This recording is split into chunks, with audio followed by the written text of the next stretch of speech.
Hello, my friends, and welcome to another RobCast. This is episode 197, and I am smiling. Well, I mean, you may sense my smile through your earbuds, through your speakers. And obviously, I love doing this. I love giving you these RobCast sermons, and this sermon especially. This one's a cooker, but I need to tell you what I'm going to do right after I record this episode. At some point, I'm going to finish recording this episode, and then I'm going to go pick up my daughter at school, and then we're going to come home, and I'm going to tell her that I have a surprise for her. And the first part of the surprise is we need to pack a picnic dinner. So we're going to put a bunch of food together, and she's going to keep asking me, what's the surprise? What's the surprise? Because at that point, I got her. Dad is one step ahead. And then I'm going to tell her we're going to probably eat, we're tailgate. We're going to eat in the back of the car. Like we'll open up the back of the car and sit there and eat dinner. And then I'm going to drive her to the Rose Bowl.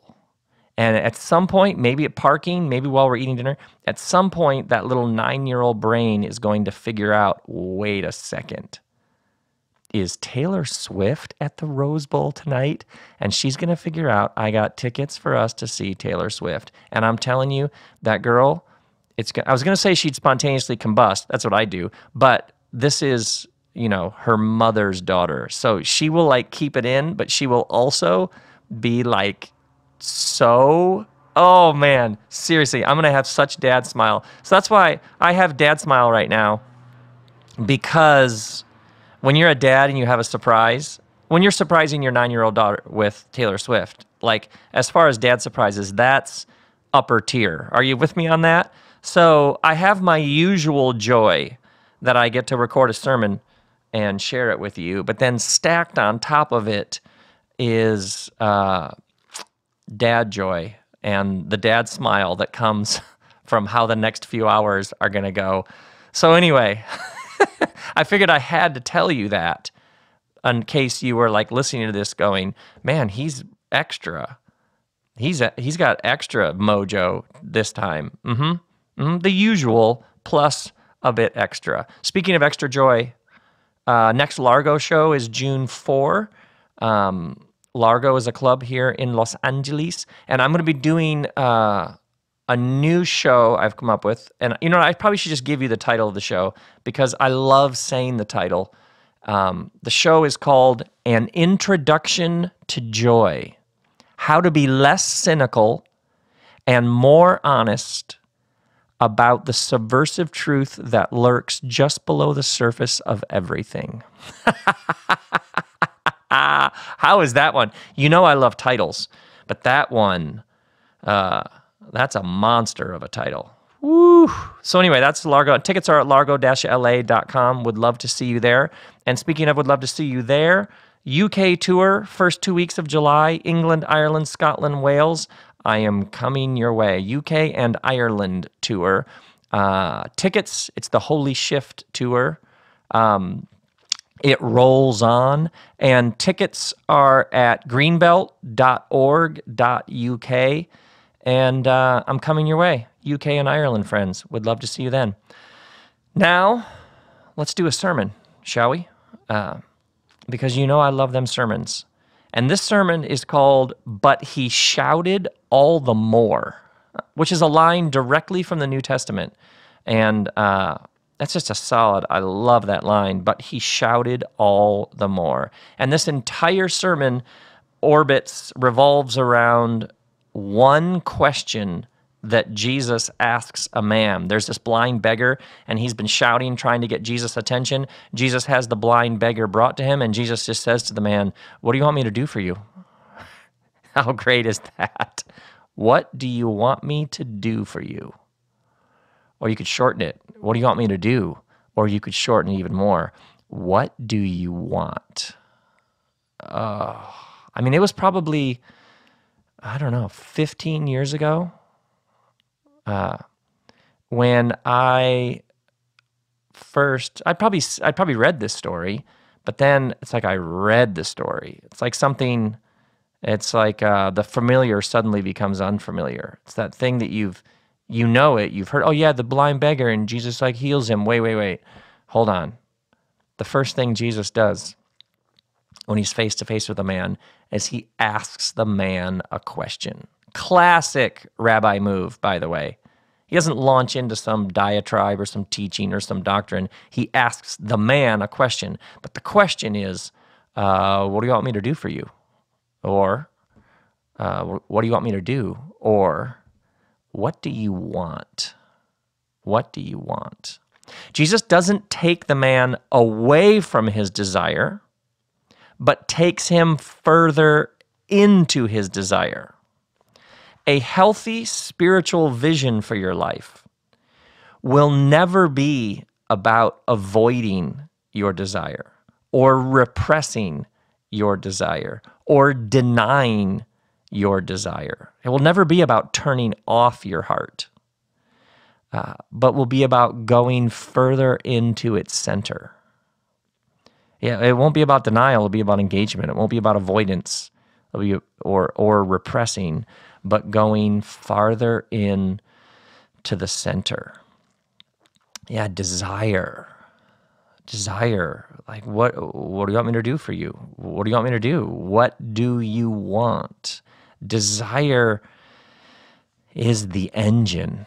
It's so central to everything, and so many people were either taught like an overindulgence of desire, but they were like cheap desire, like fleeting desire, like 99-cent plastic going to end up in a trash bin in no time desire. Do you know what I'm saying? Like it was like a counterfeit desire, B-grade desire, JV desire.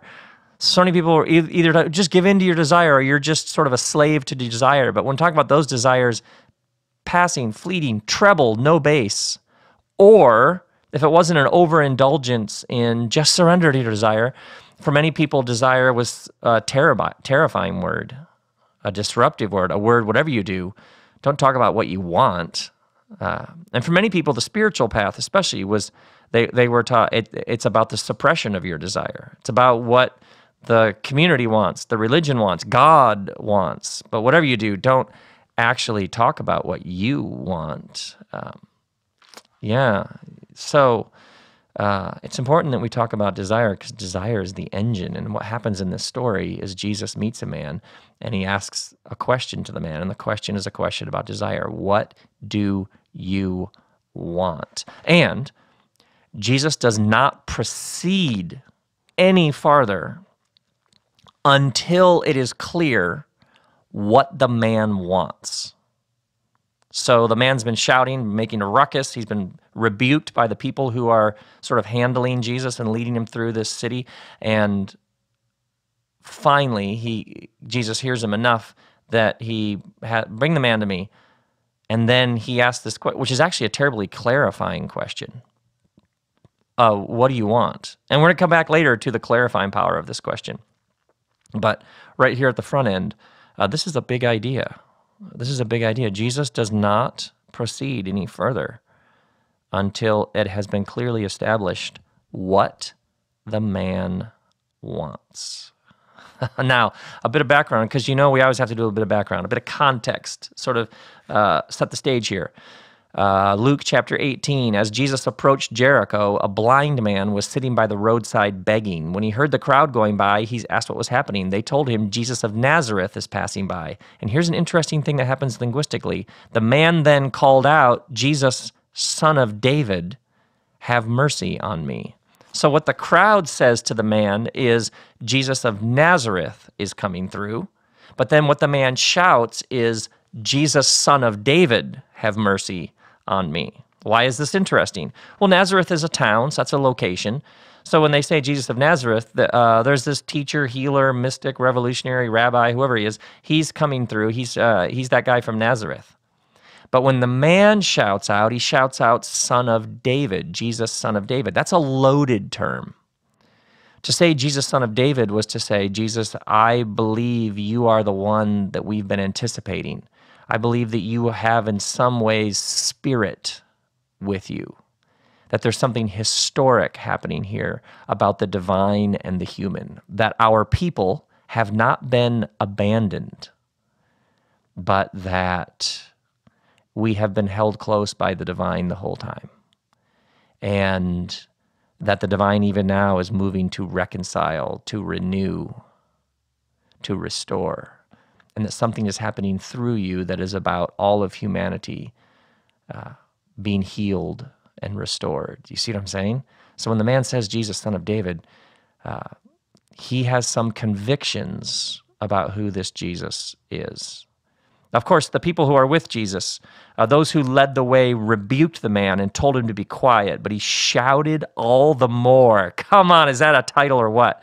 But he shouted all the more, Son of David, have mercy on me. Now, side note, these people who are leading the way, disciples, publicists, the logistics people, these people who are leading the way, they're caught up in being a part of the Jesus crowd. But they rebuke this man and they tell him to be quiet. So you can be in the center of the Jesus circle, making arrangements, clearing the way, leading him through the town, and yet be very disconnected from who Jesus is and what he's doing. You can use the name Jesus. You can organize his hotels. You can sort out the motorcade. You can clear the way for him, and yet have deeply, totally misjudged who he is and what he's about. Because their response to the man is to rebuke the man and tell him to be quiet. Yeah, it's like sometimes the whole tradition has gone off the rails. Sometimes the whole tradition has lost the plot. Sometimes the entire establishment, sometimes the whole institution has lost its way. And so it continues to say these things, and it continues to run the website and to send out the emails, right? And to put the sign out by the road. And yet it's miles from the original founding impulse. Think about this in business. When whatever that business was, it started with innovation and risk and bravery. It had its ear to ground and had some sense there's a better way to do this. And now it's actually aligned itself against innovation. It's still protecting the old ways. So it says one thing, and it even sometimes even you think about this in religion, they can be extolling their founder and praising the people who started the thing, business, academics, politics. They can be speaking in the name of their founder and yet have lost their way, are so deeply disconnected from the original impulses of the founder. Are you with me on this? Yeah. Yeah, so the way that the story is told is the people who are closest to Jesus tell the man, they rebuke him, they tell him to be quiet, they ignore him, and the assumption that Jesus would ignore them too.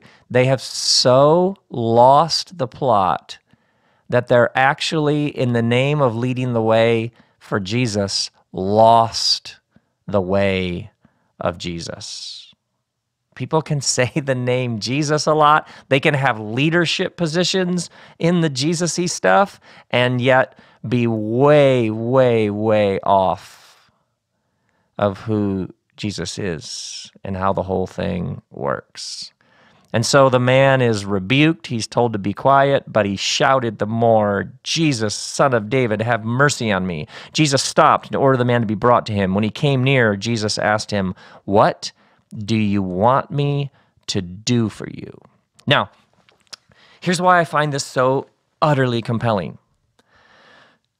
In his encounter with the blind beggar, Jesus does not begin by imposing someone else's life or path or desires on the man. He simply asks what is already in the man. This is not about placing something foreign upon the man. This is about unleashing what is already present within him. What is in you? What do you want? Tell me. It's not, here's what I have for you. It's what is already in you. Let's listen to that. It's not imposing someone else's life on the man's, but it's the deepest discovery of what is truest within the man.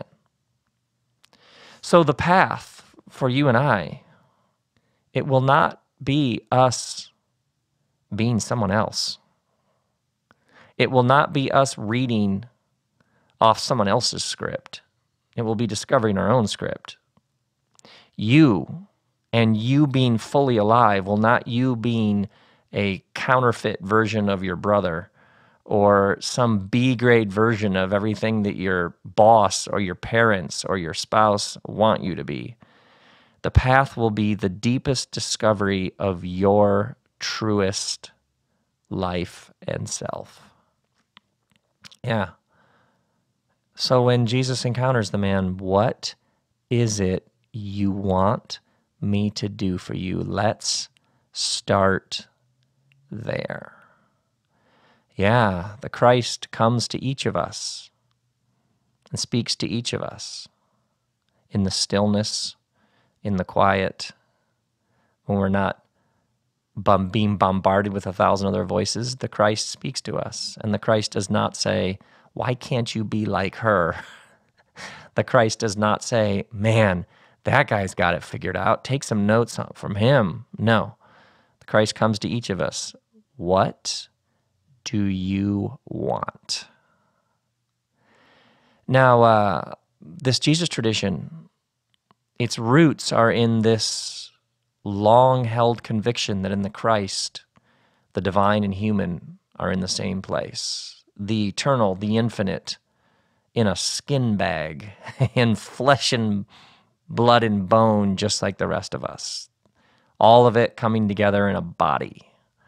So, this path, you and the divine, you into your deepest, highest, truest self, it will not be the imposing of something foreign on you. It will be your discovery of something more familiar than even the most familiar. As you go further and further into who you are here to be, as the divine and the human become more and more the same thing in you, it will not be some other thing. It will be that which is most familiar. It's like you'll be more and more you. Sometimes it even becomes the familiar is unfamiliar because we've been listening to so many other voices for so long that we find ourselves stepping more than ever into who we are here to be. And at first it even feels like learning a new language because it's like you've been speaking other languages for so long.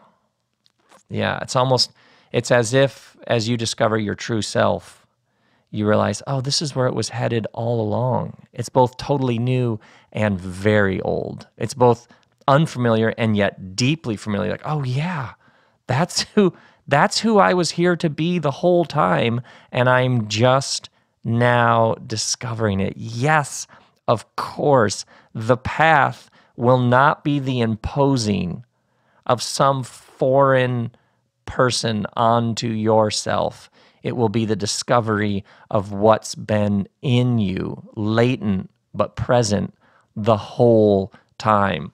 Jesus has the man brought to him, and Jesus says, what do you want me to do for you? What is in you? Let's start there. Now, let's correct a few things.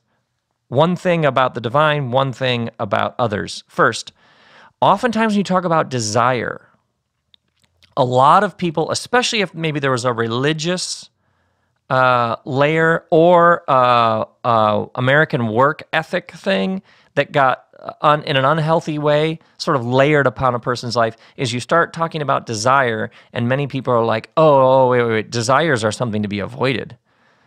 Desires are wrong, bad, dangerous. And because desire is so closely associated with joy, for many people, it's like, no, my joy isn't the point. My desires, no, what does the group want? What does the religion want? What does the highest figure, what does God, often is the language people would use. It's not about what I want, it's about what God wants. But how could your true joy be anything other than those two things being the same thing? Are you with me on this? If your deepest joy, lasting, sustained joy, could be found somewhere other than the highest divine ideals and path for your life, then that wouldn't be true joy. They have to be the same thing. And this is why it's important to identify there are some B-market desires. There are counterfeit desires. There are treble, not bass desires. There are 99-cent store desires, right? You know what I mean? People are like, well, I just want to drive a nice truck. You know what I'm saying? Or I just want to go shopping and take a nice vacation. Okay, those are like vacation desires. We're not talking about that. We're talking about the desire behind desire. Sometimes when people talk about, well, what I really want is, what they're basically saying is they need a vacation because they're exhausted. Fair play. We're talking about the desire behind desires. Your deepest longings for the kind of life you're here to live.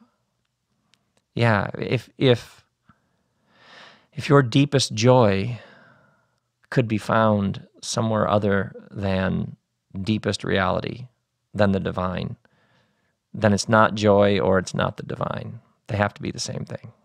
Which leads me to others. When you talk about desire, sometimes for people it's like, yeah, but that sounds selfish. If I indulge my desire, if I just do what I want, what about all the people who need to be fed? What about all the people who need to be served? What about, desire for many people becomes synonymous with selfish. No. If you listen to your deepest desire and you follow it where it takes you, how is you fully alive not the best possible gift you can give the world? How will that joy not overflow? How will you not? And if it is just about you, you'll always end up bored. If it is just about us and our pleasure and our indulgence, you'll always end up at boredom, and that isn't joy, and that isn't true desire.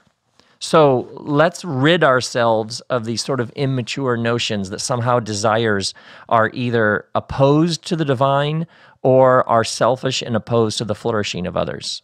Think about all of the people who have moved you the most, people who have done things, said things, cared for you, created works of art. Think about the people who have most moved you. When you talk to them about their life and why they do what they do, and you got a chance to get a bit of insight into how they became this kind of person who had blessed you in such ways. Have you ever heard one of them say, well, I guess I don't know, I was just supposed to? Did you ever hear somebody say, well, it was just my duty? And duty's kind of a drag, but it is duty, so I guess you're supposed to. No. They talk about it was an honor. They talk about it was a pleasure. They talk about, I just had this sense there was a better way to do it, and I went after it. I gave everything I had to it because that was what made me feel most alive. What are they discussing? They're discussing desire. They're discussing joy. Your greatest gift is you fully alive, and you start with the question, what's in there? What do I want? Desire is the engine. You get tuned into desire, and all of a sudden, you will find clarity and direction like never before. And a lot of people have said this before. Our problem generally is not that our desires are too great, it's that they're too small. They're 99-cent store desires. We settle for these cheap imitation desires. And then for many people, another way in which the word desire becomes negative is what they would call their desires have gotten them into all sorts of trouble. So oftentimes the word desire, for many people, it triggers hang-ups, patterns, destructive habits, addictions even. It's like, man, the last thing I need to do is listen to my desires. Those were like fake desires. Those were pretend desires. So oftentimes what happens is we're in a battle with what we've named desires. Sometimes it's called temptation or cravings. Maybe you struggle with something and you keep falling for it. And you try to stay strong, but then you can only hold out for so long and then you give in. And then you feel worse the next morning. And so then you have shame, and the shame weakens the will. But when you think about this struggle with whatever this is, this craving, it's the taste for something. Maybe it's straight up addiction. Oftentimes what happens is then people begin to pit, it's like my will against this desire I have. And I just got to tough it out. I just got to stay strong. But if you're like me, I can only stay strong for so long, and then I just fold like a cheap tent. Anybody know what I'm talking about? If it's me versus the desire, that desire looks pretty good, right? And the desire starts talking to you, like you want me, right? That thing, like there's that moment when, oh man, you're with a group of people and somebody's name comes up and, you have this takedown on the tip of your tongue, and you don't want to be that negative person. You don't want to be the kind of person who shreds other people behind their back, but it's just right there, and it's just like low-hanging fruit, and it would just feel so good to like let everybody know what you think about that person, and you're like, but it's just your own willpower against the desire to say that, do that, etc. This is why desire is so incredibly important. If the battle is just me and my willpower against the desire, that's brutal. And this is why we have to go further into our desires, is what you do in those moments is you ask yourself, of course, I want this. Put that thing right in front of you. This is what I want. But then ask yourself, is there anything I want more? Is there anything I want more? Because with this, let's say this, when I do this, when I fall for this, I don't feel as good about my body. Is there anything I want more than my craving for that? Oh yeah, I want my body to feel great. I want to feel great in this skin bag, in this meat suit. I want to feel fantastic. Oh, that, my friends, is how it works. Is you find something you want more, and you focus on that, and you put that in front of you, and you create mantras to keep that right there, front and center. You let your desire for something greater overtake the smaller desire. You let the bigger push out the smaller. And I'm telling you this, more times this has rescued me when I'm like, why do I always do that? Oh wait, is there something I want more? Yes, I want to be that kind of person. See, the answer isn't stifling desire or repressing desire or ignoring desire or denying desire or shutting it off like a valve.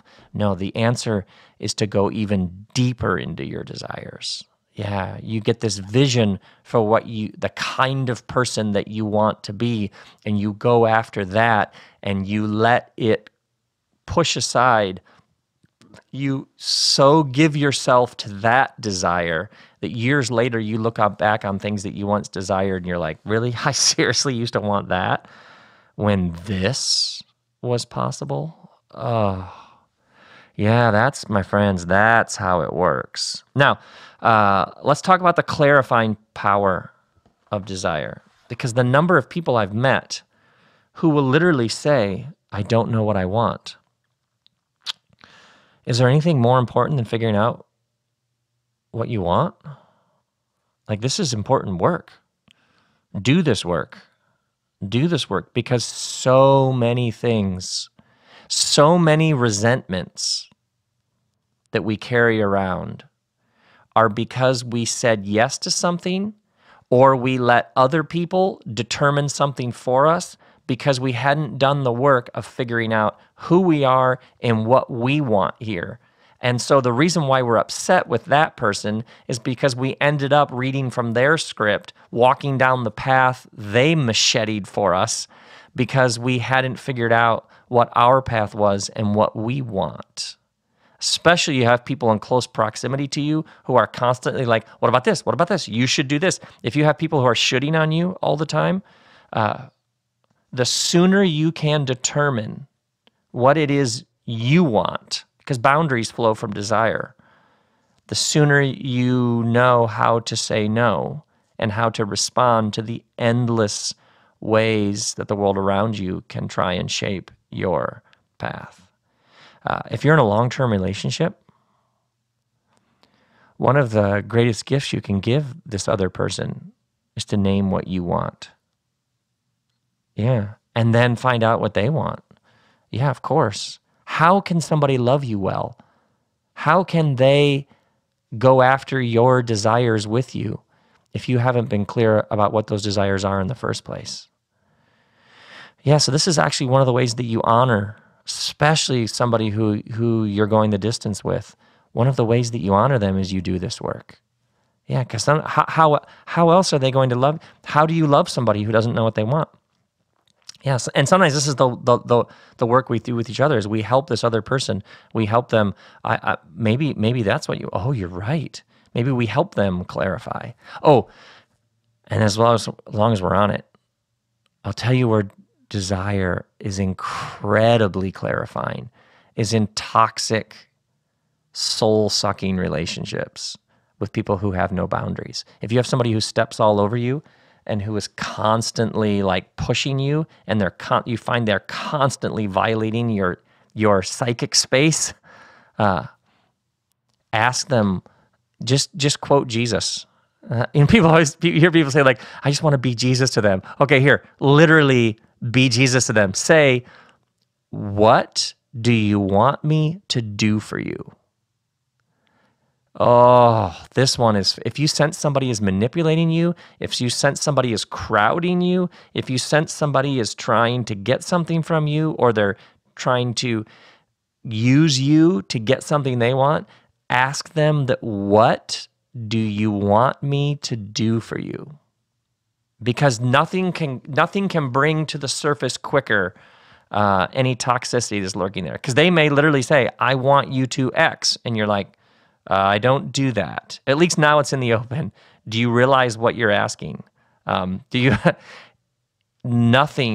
things bring any toxicity to the surface. It's like a magnet with shards of metal. Few things bring things to the surface faster than this question. What do you want me to do? What is your desire here?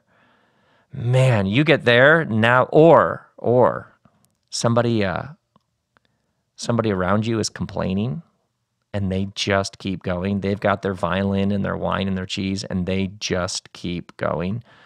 Oh my word, just stop them and say, sorry, but what do you want? What do you want? Yeah.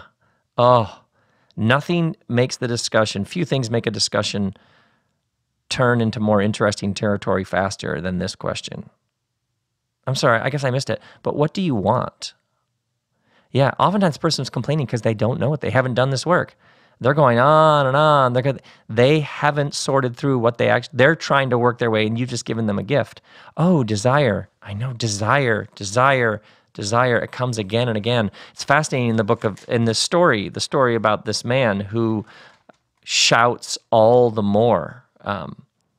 There's the parable of the persistent widow. There's the two men who go up to the temple to pray. There's the rich man who walks away. There's Zacchaeus, the tax collector, who gets up in a tree.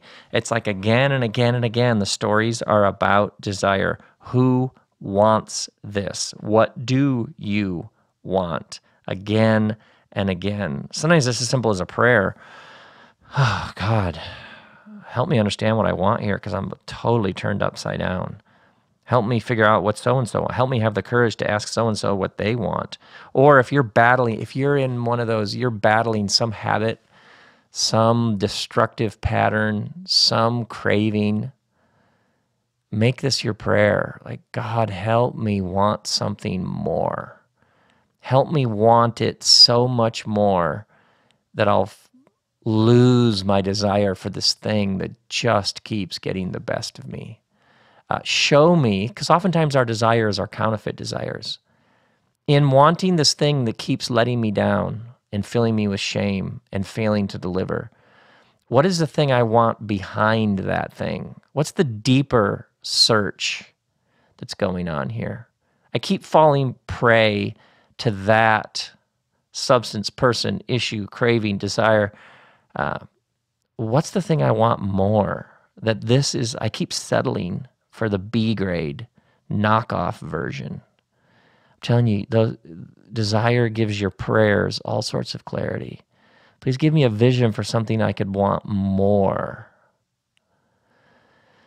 that would help me win this battle that's just me against my desire. Help me have it be a larger desire against less desire. Yeah. Let's do one more, shall we? Here we go. One more thought. I didn't even finish the story, which is related to the one more thought. Jesus says to the man, "What do you want me to do for you?" The man replies, "Lord, I want to see." Jesus said to him, "Receive your sight. Your faith has healed you."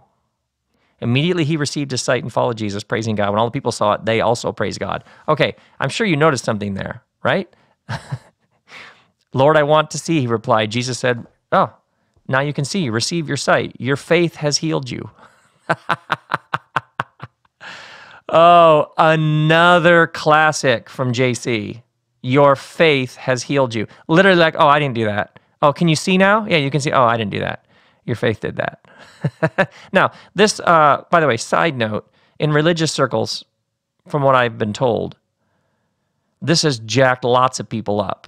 People who were sick, and then they were told, oh, the reason why you're not well is you don't have enough faith. This is not about that. That's a separate bonkers issue. Let's just set that aside. So those of you who are like, oh, does this mean that if you have cancer, you just need to have faith and then you be... No, we're not going to deal with that. Well, that'll be some other episode. Here, though, I want to zero in on this. Your faith has saved you. It's almost, it's as if Jesus said, you had the imagination for more. Yeah. It's like you had the desire. Yeah, desire opened up all sorts of new possibilities. I was talking to a man a little while ago. He was telling me about his job, and he was telling me about how half of his job he loves and half of his job he hates. And he was saying to me, I didn't even know if he could keep going because of how much he hated the half. And I said to him, could you make a list of all the things in the half that you hate? And could you make a list of all the things of the job that you love? Yeah. I was like, could you have 2 lists? He's like, absolutely. I was like, well, what if somebody came along? Oh, and do you have other ideas for the half of the job that you love? Are there other more things you could do with that? Oh, yeah. I said, well, what if somebody came along and they did all the parts that you don't like to do? Because you know there's somebody somewhere who would get off on doing the stuff you hate to do. That's just true about how things work. Some people love, yeah, there's somebody who would love all that. Why don't you just make that your prayer now? And what's so interesting is the guy went blank on me. And I was like, no, seriously, think about it. Think about it. This is about imagination. What if somebody could come along and they could be hired to do all those things that are killing you, and then you could do all the things that like fill you with life and that you're obviously quite good at? And the man said, well, where would the money come from? I was like, oh my word. By the way, I know a guy, this is his phrase. He says this all the time. He says, any problem that can be solved with money isn't an interesting problem. Now, if right now you're in a giant financial hole, that's not that funny, but hang with me here. It's interesting that this man immediately shot down the idea that things could be any different than they are. And he literally had an excuse like, boom, well, where would the money come from? And I said, but they pay you. Yeah. I said, do they pay other people? Yeah. So there are lots of people in this organization that you're a part of who are being paid. And what you're telling me is, how could this organization ever pay somebody? But this is happening all around you. This isn't that much of a stretch. Well, but what's so interesting is the man had zero imagination. It's like it's almost like a body scan where you see the heat on a person's body. It's like if you had a body scan somewhere where's our imagination, our mind, our heart, our elbows, wherever imagination is. If you had an imagination scan, it was literally like you could see the man. He had built up so much conviction that this is just how it is, that when I just started throwing out obvious facts and basic observations about his situation, he literally became like he blanked. He just went Apple rainbow death wheel on me. You know what I mean? His screen just seized up. Man, I'll tell you what this man didn't do. He didn't shout all the more. He didn't shout all the one thing this guy wasn't doing was shouting all the more. He was like, I'm a blind beggar. I guess that's just how it is. Second story.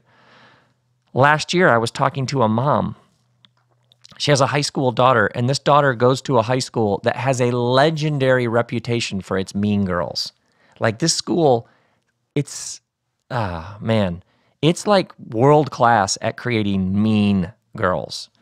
And this mother was telling me about how her daughter has some serious issues with food, weight, how she thinks about her body, her own sense of self, her own sense of shame and goodness, and the problems are getting, it's getting serious, like literally threats to her health. And a lot of it is directly linked to the environment that she's in. And I have known others who have been in this exact environment, and it's the same parents who've had kids in this environment, and they've said the same thing. It's just absolutely brutal. And I said to the mom, well, yeah, she's telling you the truth. Her body is telling you all the truth. It's telling her the truth. This isn't working. She's not thriving. Why don't you take her out and have her do high school, like do an online school or go to a different school? And I was like, the mom said, no, I just tell her this is just how it is. You just gotta tough it out. Now, obviously each parent, mom especially, she knows her kid. But what's so interesting to me, and I'm not getting into, obviously a parent knows their kid better than anybody. You got to trust that. But may I just make an observation? What was so interesting is the spiritual energy was, once again, same with the dude who hates part of his job, a complete lack of imagination. It was like there was absolutely zero, maybe things could be some other way. We don't like, this isn't working. There was zero, what do we want? And the idea of, you want your daughter to flourish, right? Your daughter wants to flourish, right? Well, why don't you take her out of that environment? There are other education environments. And I literally said, why don't you have her do an online school and then she could be with you all day? Because you love her. Maybe that would be the perfect thing for her. And what was so interesting is, once again, screen went blank. Apple rainbow death wheel. The mom just... And I wasn't even, it wasn't even like a you should. It was just, let's think about that. This wasn't that sort of nosy advice thing. That was a listening to somebody and just reflecting back what I was hearing. And what's fascinating is this man shouts all the more. His desire is for something better, something more, something else. Jesus, Son of David, have mercy on me. He refuses to accept that this is just how it is. Desire is incredibly disruptive, and desire has this nuclear capacity to disrupt, because your desire says, no, I will not settle. You start listening to your desire. What do I want? You open this up. You open up your heart. This may take you into all sorts of places. I want to live more simply. I want to live with less financial pressure. I want to live in a different place. I want to live without worry. I want to live spending as much time as I can outdoors. I want to live spending as much time as I can in bare feet. I want to live waking up each morning saying, can you believe we get to do this? I want to live with more knowledge about that. I want to live having forgiven everybody for everything. You see what this does? You start talking like this. There's this great line in the letter to the Ephesians, not to the one who's able to do immeasurably more than you could ask or imagine. How great is that? It's like a benediction. It's like a prayer. It's like a mantra. If you're going to get a tattoo, now to the one who is able to do immeasurably more than you could ask or imagine. And this blind beggar in Jericho is like, no, this can't be it. So Jesus of Nazareth passes through. Jesus, son of David, have mercy on me. They tell him to shut up. They rebuke him. He shouts even louder. But he shouted all the more, Jesus, son of David, have mercy on me. It's like this broken, humble ache. And then Jesus says, what do you want me to do for you? I should add a post note to this whole thing. You've noticed, obviously, that I don't use the word Christianity a lot because I don't use that word when I'm not doing a podcast. I don't find it that helpful because it feels like a big, bulky, feels like a sweater that doesn't fit. Like it's a big, bulky, and people are like, what are your thoughts on Christianity? What do you mean? Like what? Statements? Propositions? Stuff that people say on CNN? Like, what are you know what I mean? What are you talking about? It was never, to me, it was never like a formal religion. It was never like a set of things you have to believe. For me, going way back, and we probably should do a whole RobCast series on this. For me, going way back, it was always something personal, something deeply personal. It was never some giant system of doctrines and dogmas and who's in and who's out and who's more right. For me, it was always something about this resurrected Christ, something about the Jesus who cuts right through all that shit with the truth, with love, with grace, with compassion, with honesty. Like, what do you want me to do for you? What do you want? That's, man, who knows where that will take you? Who knows what that will unlock? Who knows what new space that could take you into? Yeah, there you go. But he shouted all the more. That dude wouldn't accept this is just how it is. Be quiet, play the role, shut up. No way. That dude shouted all the more. So your desires, my RobCast brothers and sisters, my friends, who knows what's lurking in your desires? Who knows how clarifying your desires can be? Who knows, just asking some people around you, what do you want me to do for you, may get rid of all sorts of ambient nonsense. Yeah, who knows where your desire may take you. This is not about the imposing of someone else's life. It's about you and me going further and further into who we've been the whole time.